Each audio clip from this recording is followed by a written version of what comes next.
बहू कहाँ मर गई? अंदर से आवाज आई, जिंदा हूँ माँ जी। तो फिर मेरी चाय क्यों अभी तक नहीं आई? कब से पूजा करके बैठी हूँ, ला रही हूँ माँ जी। बहू चाय के साथ भजिया भी ले आई। सास ने कहा, तेल का खिलाकर क्या मारोगी? बहू ने कहा, ठीक है माँ जी, ले जाती हूँ। सास ने कहा, रहने दो, अब बना दिया है तो खा लेती हूँ। सास ने भजिया उठाई और कहा, कितनी गंदी भजिया बनाई है तुमने। बहू, माँ जी मुझे कपड़े धोने हैं, मैं जाती हूँ।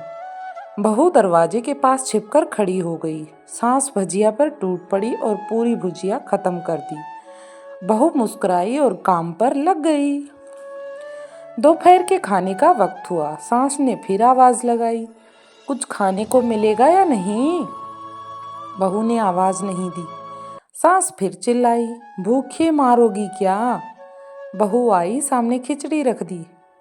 सास गुस्से से, ये क्या है, मुझे इसे नहीं खाना, इसे ले जाओ। बहू ने कहा, आपको डॉक्टर ने दिन में खिचड़ी खाने को कहा है, खाना तो पड़ेगा ही। सास मुंह बनाते हुए, हाँ तू मेरी माँ बन जा। बहू फिर मुस्कुराई और चली गई। आज इनके घर पूजा थी।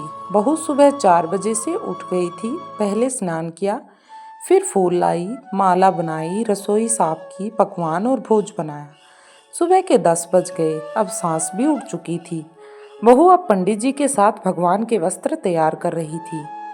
आज ऑफिस की छुट्टी थी तो उनके पति भी घर पर थे। पूजा शुरू हुई। सास चिल्लाती हुई, बहू ये नहीं है, वो नहीं है। बहू दौड़ी दौड़ी आती और सब करती। अब दोपहर के 3 बज गए थे। आरती की तैयारी चल रही थी। पंडित जी ने सबको आरती के लिए बुलाया और सबके हाथों में थाली दी। जैसे ही बहू ने थाली पकड़ी, थाली हाथों से गिर पड़ी।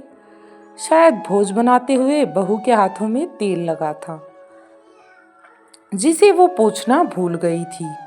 सारे लोग तरह तरह की बातें करने लगे।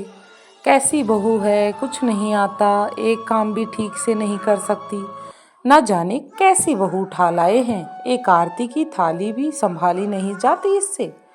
उसके पति भी गुस्सा हो गए, पर सास चुप रही, कुछ नहीं कहा। कुछ नहीं कहा, बस यही बोल के छोड़ दिया, सीख रही है, सब सीख जाएगी धीरे धीरे। अब सबको खाना परोसने जाने लगा। बहू दौड़ दौड़ के खाना देती, फिर पानी लाती। करीब 70-80 लोग हो गए थे। इधर 2 नौकर और बहू अकेली। फिर भी वहाँ सारा काम बहुत ही अच्छे तरीके से करती थी। फिर भी अब उसकी सास और कुछ आस पड़ोस की लोग खाने पर बैठे और बहू ने खाना परोसना शुरू किया। सबको खाना दे दिया गया। जैसे ही पहला निवाला सास ने खाया, तुमने नमक ठीक नहीं डाला क्या? एक काम ठीक से नहीं करती, पता नहीं मेरे बाद कैसे ये घर संभालेगी। आस पड़ोस वालों को तो जानते ही हो ना साहब, वो बस बहाना ढूंढते हैं नुक्स निकालने का। फिर वो सब शुरू हो गए, ऐसा खाना है, ऐसी बहू है, ये वो वगैरह वगैरह। दिन का खाना हो चुका था। अब बहू बर्तन साफ करने नौकरों के साथ लग गई। भाई घर का काम भी तो निपटाना था। बहू को तो कार्यक्रम जारी रखना था। रात में जगराता का कार्यक्रम रखा गया था। बहू ने भी 1-2 गीत गाने के लिए स्टेज पर चढ़ी। सास जोर से चिल्लाई, मेरी नाक मत कटा देना, गाना नहीं आता तो मत गा, वापस आ जा। बहू मुस्कुराई और गाने लगी। सबने उसके गाने की तारीफ की, पर सास मुंह फुलाते हुए बोली, इससे अच्छा तो मैं गाती थी जवानी में, तुझे तो कुछ भी नहीं आता। बहू मुस्कुराई और चली गई। अब रात का खाना खिलाया जा रहा था। उसके पति के ऑफिस के दोस्त साइड में ही ड्रिंक करने लगे। उसका पति चिल्लाता, थोड़ा बर्फ लाओ, तो सास चिल्लाती, यहाँ दाल नहीं है। फिर चिल्लाता, कोल्ड ड्रिंक नहीं है, पापड़ ले आओ। इधर उधर आखिरी में उसके पति की शराब गिर पड़ी उसके एक दोस्त पर और बोतल टूट गई। पति गुस्से में 2 झापड़ अपनी पत्नी को लगाते हुए कहता है, जाहिल कहीं की, देखकर नहीं कर सकती, तुझे इतना भी काम नहीं आता। सारे लोग देखने लगे। उसकी पत्नी रोते रोते हुए कमरे की तरफ दौड़ी। फिर उसके दोस्तों ने कहा, क्या यार, पूरा मूड खराब कर दिया। यहाँ नहीं बुलाया होता, हम कहीं और पार्टी कर लेते। कैसी अनपढ़ गंवार बीवी ला रखी है तूने।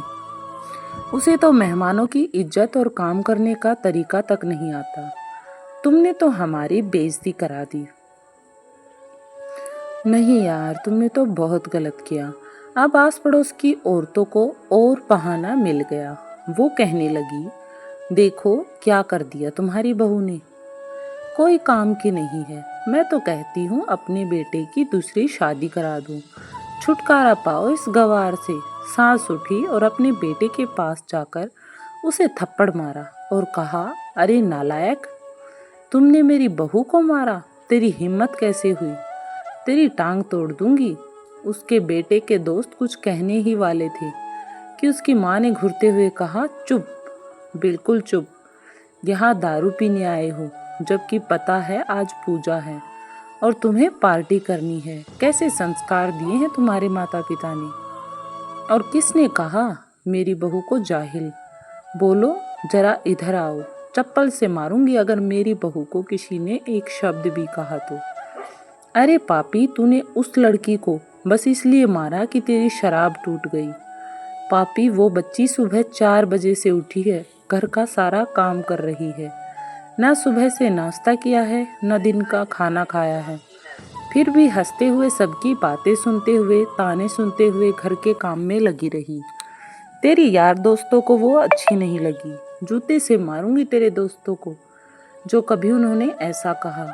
उसके यार दोस्त चुपके से खिसक लिए कि कहीं यहाँ पर मार ना पड़े। अब सास बहू के कमरे में गई और बहू का हाथ पकड़कर बाहर लाई।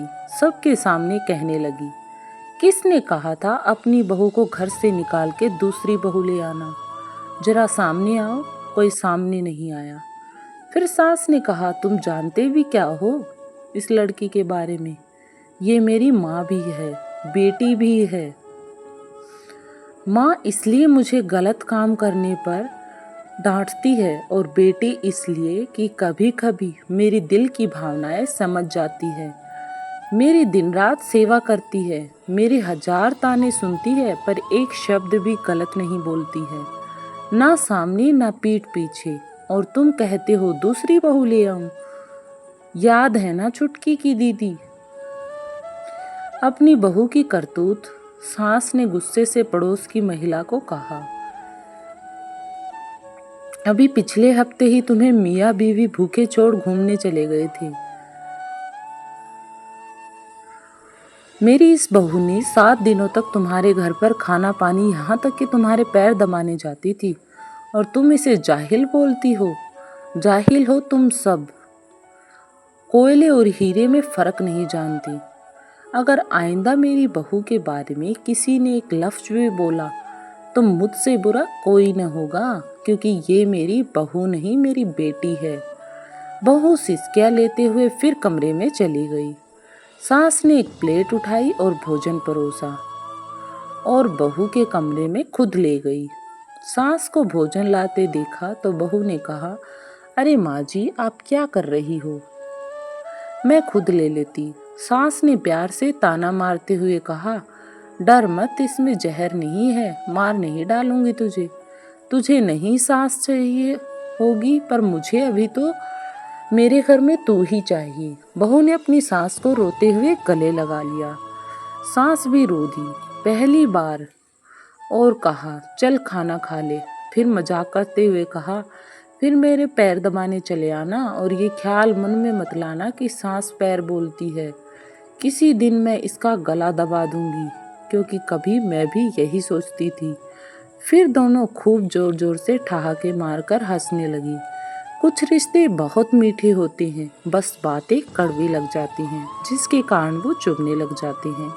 ऐसा ही हमारे जीवन में भी होता है। अगर हम सास को माँ मानने लगे और बहू को बेटियां मानने लगे तो ये फ़र्क अपने आप मिट जाएगा। स्टोरी अच्छी लगे तो लाइक करें।